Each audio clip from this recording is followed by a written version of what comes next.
କ'ଣ ଆପଣ ପାଉଛନ୍ତି ମାଗଣା ଚାଉଳ ଏବଂ ଗହମ? ତାହେଲେ ଜାଣି ରଖନ୍ତୁ ଏବଂ ଅଗଷ୍ଟ 31 ପୂର୍ବରୁ ସାରିଦିଅନ୍ତୁ ଏହି କାମ, ନଚେତ୍ ବନ୍ଦ ହୋଇଯିବ ମାଗଣା ଗହମ ଏବଂ ଚାଉଳ। ଭାରତରେ କୋଟି କୋଟି ଲୋକଙ୍କ ପାଖରେ ରାସନ କାର୍ଡ଼ ଅଛି, ଯାହା ମାଧ୍ୟମରେ ସେମାନେ ମାଗଣା ରାସନ ଏବଂ ଅନ୍ୟାନ୍ୟ ସମସ୍ତ ସୁବିଧା ପାଆନ୍ତି। ପ୍ରତି ମାସର କୋଟା ସ୍ଥିର କରାଯାଇଛି ଯେ କେଉଁ ପରିବାରକୁ କେତେ ରାସନ ଦିଆଯିବ। ପରିବାର ଅନ୍ତର୍ଭୁକ୍ତ ଲୋକଙ୍କ ସଂଖ୍ୟା ଉପରେ ନିର୍ଭର କରେ। 3 ମାସ ମଧ୍ୟରେ ଏହି କାମ କରନ୍ତୁ। ତେବେ ଏବେ ରାସନ କାର୍ଡ଼ଧାରୀଙ୍କ ପାଇଁ ଏକ ବଡ଼ ଖବର ଆସିଛି। ରାସନ କାର୍ଡ଼ରେ ଇ-KYC କରିବା ଏବେ ଜରୁରୀ ହୋଇଯାଇଛି।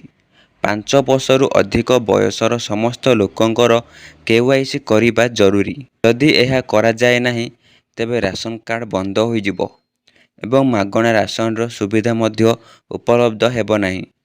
ଏଥିପାଇଁ ପ୍ରଥମେ 30 ଜୁନ୍ ଶେଷ ତାରିଖ ସ୍ଥିର କରାଯାଇଥିଲା, ଯାହାକୁ ପରେ 31 ଅଗଷ୍ଟ କରାଯାଇଥିଲା। ଲୋକଙ୍କୁ ଇ-KYC ପାଇଁ 3 ମାସ ସମୟ ଦିଆଯାଇଛି। ଯଦି ଏହି ସମୟ ମଧ୍ୟରେ ମଧ୍ୟ KYC କରାଯାଏ ନାହିଁ, ତେବେ ରାସନ କାର୍ଡ଼ ବନ୍ଦ ହୋଇଯିବ। ସରକାରଙ୍କ ସୂଚନା ଦେଇଥିଲେ ଯେ 0ରୁ 5 ବର୍ଷ ବୟସରେ ପିଲାମାନଙ୍କୁ ଛାଡ଼ି ଅନ୍ୟ ସମସ୍ତ ୟୁନିଟ୍ ପାଇଁ ଇ-KYC କରିବା ବାଧ୍ୟତାମୂଳକ। ଯଦି 3 ମାସର ନିର୍ଦ୍ଧାରିତ ସମୟ ମଧ୍ୟରେ ଇ-KYC କରାଯାଏ ନାହିଁ, ତେବେ ସମ୍ପୃକ୍ତ ୟୁନିଟ୍କୁ ରାସନ କାର୍ଡ଼ରୁ ବାଦ୍ ଦିଆଯିବ। ସେହିପରି ସମୟ ମଧ୍ୟରେ ଇ-KYC କରୁଥିବା ହିତାଧିକାରୀମାନେ ପରବର୍ତ୍ତୀ ମାସରୁ ପୁନର୍ବାର ଖାଦ୍ୟଶସ୍ୟ ପାଇବାକୁ ଯୋଗ୍ୟ ହେବେ। ଅନ୍ତ୍ୟୋଦୟ ରାସନ କାର୍ଡ଼ଧାରୀଙ୍କ ପାଇଁ ସ୍ପଷ୍ଟ କରାଯାଇଛି ଯେ ଯଦି କାର୍ଡ଼ର ଗୋଟିଏ ୟୁନିଟ୍ର ମଧ୍ୟ ଇ-KYC କରାଯାଇଛି, ତେବେ ପୂର୍ଣ୍ଣ 35 କିଲୋଗ୍ରାମ ଖାଦ୍ୟଶସ୍ୟ ଯୋଗାଇ ଦିଆଯିବ। ଯେଉଁମାନଙ୍କର ଇ-KYC ବିଚାରାଧୀନ ଅଛି, ସେମାନଙ୍କୁ ଆଗାମୀ 3 ମାସ ମଧ୍ୟରେ ଏହି ପ୍ରକ୍ରିୟା ସମାପ୍ତ କରିବାକୁ ପଡ଼ିବ।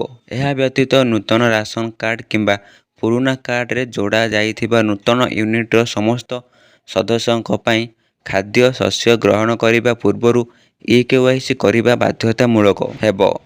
ଇ-POS ମେସିନରେ ବିବରଣୀ ପ୍ରଦର୍ଶିତ ହେବା ମାତ୍ରେ ଏହି କାର୍ଯ୍ୟ କରାଯିବା ଉଚିତ।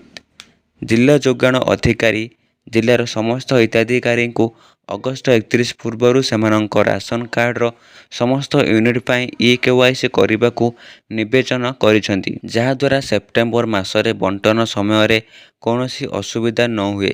ଜାଣି ରଖନ୍ତୁ ଇ-KYC କିପରି କରାଯିବ। ଏଥିପାଇଁ ପ୍ରଥମେ ଆପଣଙ୍କୁ ଆପଣଙ୍କ ରାଜ୍ୟ ସରକାରଙ୍କ PDS ପୋର୍ଟାଲକୁ ଯିବାକୁ ପଡ଼ିବ। ହୋମ୍ ପେଜରେ ଆପଣ ରାସନ କାର୍ଡ଼ ସେବା, ଇ-ସେବା ଏବଂ ଅନ୍ୟାନ୍ୟ ବିକଳ୍ପ ଦେଖିବେ। ଆପଣ ଇ-KYC ଉପରେ କ୍ଲିକ୍ କରନ୍ତୁ। ରାସନ କାର୍ଡ଼ ନମ୍ବର ଏଣ୍ଟର କରିବା ପରେ ଆପଣଙ୍କୁ ଆଧାର ସହିତ ଯାଞ୍ଚ କରିବାକୁ ପଡ଼ିବ। ଏଥିପାଇଁ ମୋବାଇଲ ନମ୍ବରକୁ ଆଧାରରେ ଅପଡେଟ୍ କରିବାକୁ ପଡ଼ିବ। OTP ଦେବା ପରେ ଆପଣଙ୍କ ରାସନ କାର୍ଡ଼ ଅପଡେଟ୍ ହୋଇଯିବ ଏବଂ ଇ-KYC ସମାପ୍ତ ହୋଇଯିବ। ଜାଣି ରଖନ୍ତୁ ଇ-KYC କାହିଁକି ଆବଶ୍ୟକ। ଏବେ ଆପଣ ଭାବୁଥିବେ ଯେ ଇ-KYC ଏତେ ଗୁରୁତ୍ୱପୂର୍ଣ୍ଣ କାହିଁକି? ଯଦି ଆପଣ ଏହା ନ କରନ୍ତି, ତେବେ ଆପଣଙ୍କ ରାସନ କାର୍ଡ଼ ବନ୍ଦ ହୋଇଯିବ। କାରଣ ଅନେକ ଲୋକ ସରକାରୀ ଯୋଜନାର ଭୁଲ ଲାଭ ଉଠାଉଛନ୍ତି। KYC କଲେ ନକଲି ହିତାଧିକାରୀଙ୍କ ସଂଖ୍ୟା ହ୍ରାସ ପାଇବ। ଏନେଇ କୌଣସି ଦ୍ୱନ୍ଦ୍ୱ ଥିଲେ କମେଣ୍ଟ ମାଧ୍ୟମରେ ନିଶ୍ଚିତ ଜଣାନ୍ତୁ। ଭିଡ଼ିଓକୁ ବହୁମାତ୍ରାରେ ସେୟାର କରିବାକୁ ଜମାରୁ ବି ଭୁଲନ୍ତୁ ନାହିଁ।